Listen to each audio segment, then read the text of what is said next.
I just don't want this kind of attention. It's being dealt with privately. But since this guy wants to come out and lie, let me tell you guys the truth. I booked a Taxify yesterday around 11:50. I booked the Taxify. The Taxify came, I got in the Taxify. He started the trip, and then he said that, oh, it's a card trip, that he doesn't want to make a card trip. He wants to go offline and I should pay him cash. Now, I said to him, the reason I booked a card trip was because, one, I don't have cash on me. Two, I'm not going to do an offline trip at this time of night. It was like 12 o'clock. I'm not going to do an offline trip. So he goes, oh, I'm not doing, if you're not paying me cash, I'm not doing. So the guy ended the trip, right?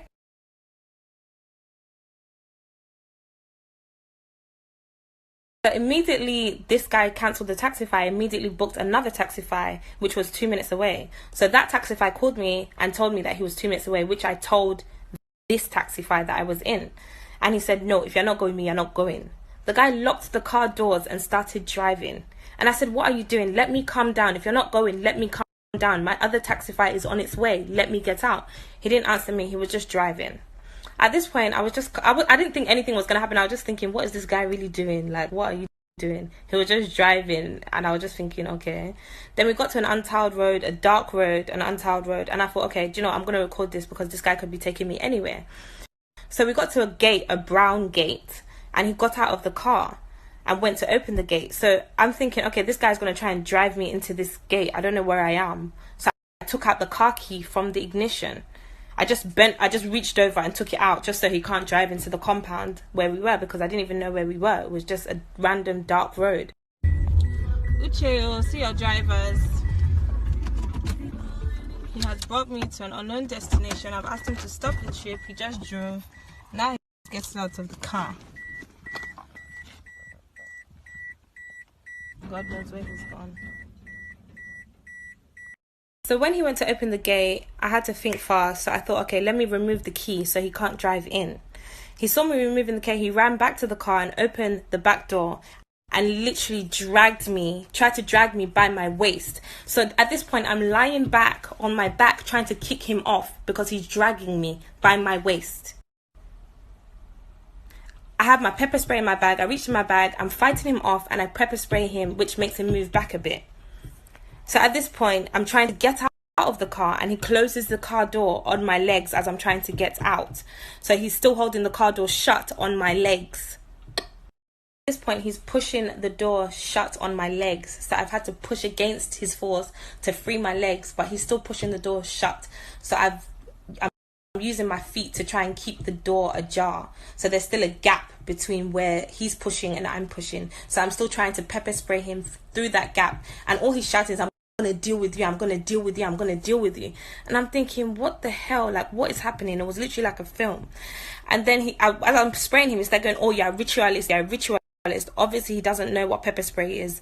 So he's thinking I'm doing rituals on him. Idiot. Video to follow.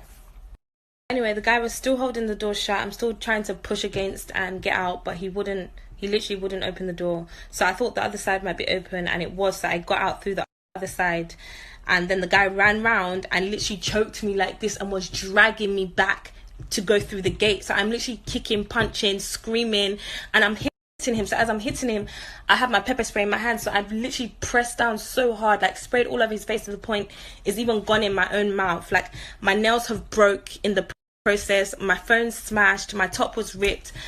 So for this guy to come out and say I'm lying, and I have it on video, for him to come out and say it's so evil, and God will punish you and your family. God will really punish you.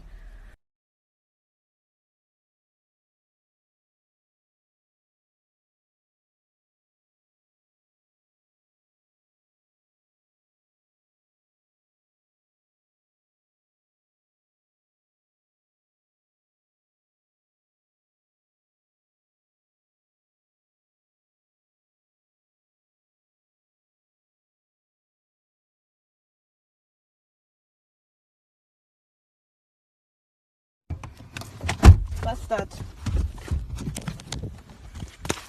Don't worry, you hear tomorrow. Tomorrow you hear.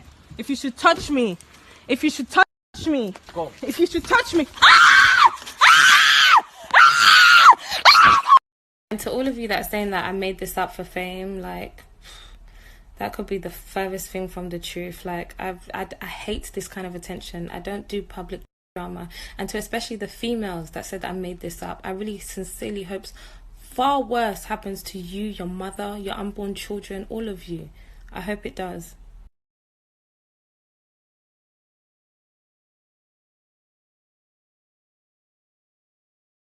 There is actually more video footage, but I'm going to save that for court because I'm going to enjoy watching this guy go to prison.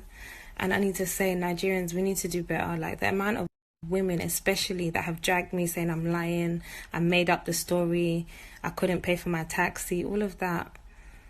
It's so sad. And this is the reason why, this is why people won't come forward to say things that have happened to them, because they're afraid that no one will believe them. And it's so sad. Like, it's so, so sad.